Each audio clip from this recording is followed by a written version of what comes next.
मेरा नाम है मुबशर लुकमान और आप देख रहे हैं मुबशर लुकमान यूट्यूब चैनल। बज़ाहिर हुकूमत और अपोजिशन दोनों एक बंद गली की तरफ बढ़ रहे हैं। अब यह हुकूमत और अपोजिशन दोनों का इम्तहान है कि वह मफाहमत से रास्ता निकालते हैं या खुदा न खास्ता मुल्क व कौम को किसी बड़ी आजमाइश में मुब्तला कर देते हैं। वैसे जब से तमाम तर हुकूमती जायज़ों और अंदाज़ों के बावजूद अपोजिशन की जमातें यकजान यक कालिब हो गई हैं, तो हुकूमती फ़िक्रमंदी का ग्राफ ज़रा अरूज पर पहुँचना शुरू हो गया, यानी ऊपर जा रहा है।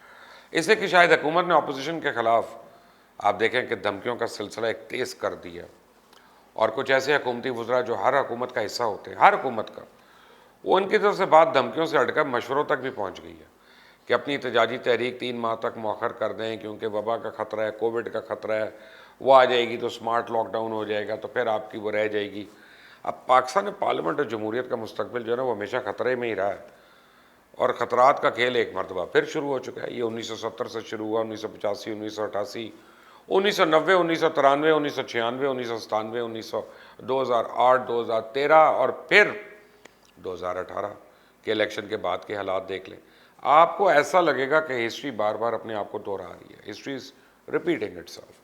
अब हमारे मुल्क में पार्लियामेंट और जमहूरियत के साथ यही कुछ होता रहा है। जो हार जाता है वो धांधली और सिलेक्टेड के नारे लगाता रहता है। जमहूरियत हो या आमरीत हो, निज़ाम सदारती हो या पार्लिमानी हुकूमत वोट से बनी हो या धौंस से, हमारे मुल्क में हुकूमत हमेशा ख़तरे में ही रहती है। ये हमारे सियासी तारीख है, और अब भी तमाम अपोजिशन पार्टीज़ PTI के साथ वही खेल खेलने जा रही हैं या करना चाह रही हैं जो माजी में इनके साथ होता आया। अब ये तो तय है ना कि नवाज शरीफ जब तक खुद ना चाहें उनको पाकिस्तान वापस लाना तो मुमकिन नहीं है, क्योंकि हमारा तो कोई ऐसा मुआहदा ही नहीं है बरतानिया के साथ कोई एक्स्ट्राडाइट कर सके। और ये भी तारीख का एक दिलचस्प मजाक है कि जिस आलमी ताकत की हमारे खत्े पर हुकूमत भी थी और यूँ हमारी नुमाइंदा भी थी, इसके दीगर मुल्कों से मुआहदे हमने अपना लिए, मगर आज़ाद होने के बाद उसके साथ कोई मुआहदा नहीं किया। अब हमारी अदालतों को मतलूब मुलजमान जो हैं वो लंदन में हैं, और बरतानिया से हमारा कोई एग्रीमेंट ही नहीं है। वो जो रोज़ कुछ ना कुछ कह के पाकिस्तानी सियासत में भौचाल लाने को तुला बैठा है बंदा।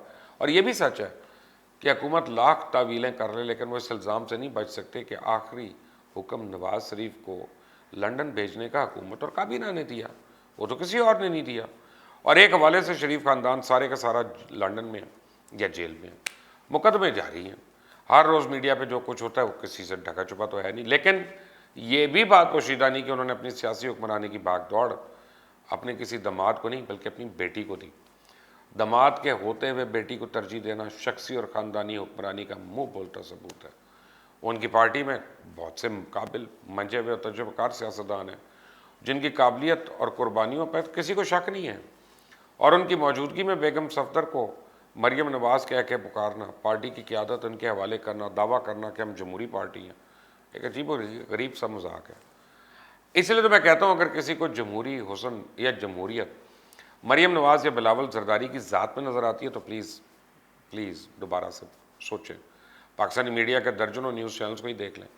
हम ख़ानदानी ग़ुलामी के शिकंजे में ऐसे बुरी तरह जकड़े हुए हैं कि हमारी अदालत उस्मा एक शख्स को ताउमर नाअहल करार दे दे, और हम अपने मीडिया पे हर तीसरे शख्स से ये सुने कि मियाँ साहब जो हैं 3 बार वज़ीर आज़म मुंतखब हुए। और बाबा ये इसलिए इनका आईनी हक़ है कि चौथी बार भी वज़ीर आज़म बन जाए, और ये मजाक नहीं तो और क्या है।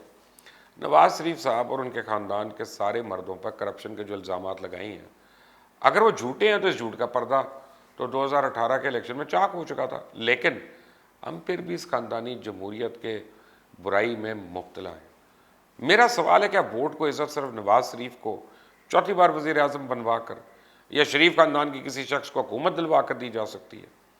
साथ ही मरियम नवाज़ का ये कहना कि नवाज शरीफ का बयानिया कायदे आज़म का बयानिया, और बाबा हमारा मुकाबला जिनसे है उन्हें रिश्तों की अहमियत नहीं, वो इंतकाम में अंधे हैं। हमारा मुकाबला कम ज़र्फ़ लोगों से। तो मेरा सवाल इनसे पूछे हैं कि कायदे आज़म मोहम्मद अली जिन्ना के किसी एक रिश्तेदार का नाम बताएं जिसको मोहम्मद अली जिन्ना ने अपनी हुकूमत या पार्टी या अपनी तहरीक के दौरान कोई भी ओहदा दिया हो, चार्ज दिया हो या वसीयत की हो कि इनके बाद पार्टी या मुल्क को इनके कोई रिश्तेदार संभालेगा। सुभान अल्लाह, आफरीन है। इमरान खान ने एक हालिया इंटरव्यू में ये बात खुल कर कह चुके हैं कि अगर फ़ौज ना होती तो पाकिस्तान के टुकड़े हो गए होते। लेकिन आज की अपोजिशन को मालूम ही नहीं कि मुल्क को आज किस तरह के ख़तरात का सामना है। आए रोज़ फ़ौज के जवान और ऑफिसर्स शहीद हो रहे हैं, शहादत का नजराना पेश कर रहे हैं, और मुल्क में फ़िरका वारियत फैल रही है। अब बकौल जनरल कमर जावेद बाजवा के ये हाइब्रिड वॉर है। मेरी समझ से बात आ रहा है कि अगर इमरान खान इस्टेब्लिशमेंट की सपोर्ट के साथ इक़्तिदार में आए थे तो क्या वो इनको वाज़ेह अक्सरियत से कामयाब नहीं करवा सकती थी? वो और वोट नहीं दिलवा सकते थे फिर को 10-12?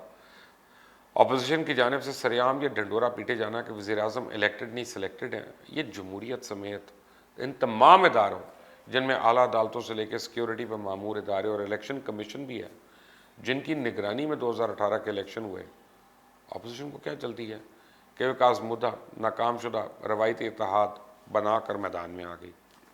अब जगह जगह जलसे होंगे, इमरान खान की आड़ लेके इदारों को कोसा जाएगा।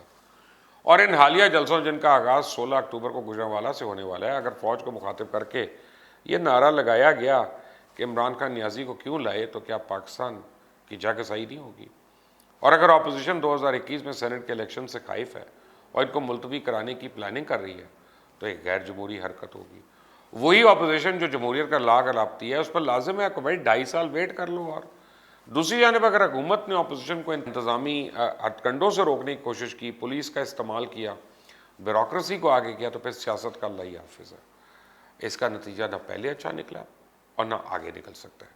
अगर हुकूमत ने ज़्यादा जतन ना किया और फालतू की परफॉर्मेंस ना दिखाने की कोशिश की, तो अपोजिशन का एहतजाज हलवा साबित होगा। ये जलसा आएगा और गुजर जाएगा। बस हुकूमत सीना तान के खड़ी रहे तो ये वक्त गुजर जाना।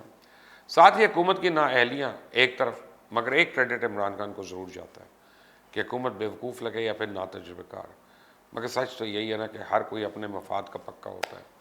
तमाम ना तजुर्बेकारी के बावजूद ये हुकूमत बड़ी चालाकी से अपोजिशन और इदारों को आमने सामने ला चुकी है, और इसलिए शादरा लाहौर में होने वाले पर्चे की ओनरशिप से इनकार किया गया ताकि लगे कि असल लड़ाई इदारों और अपोजिशन की है।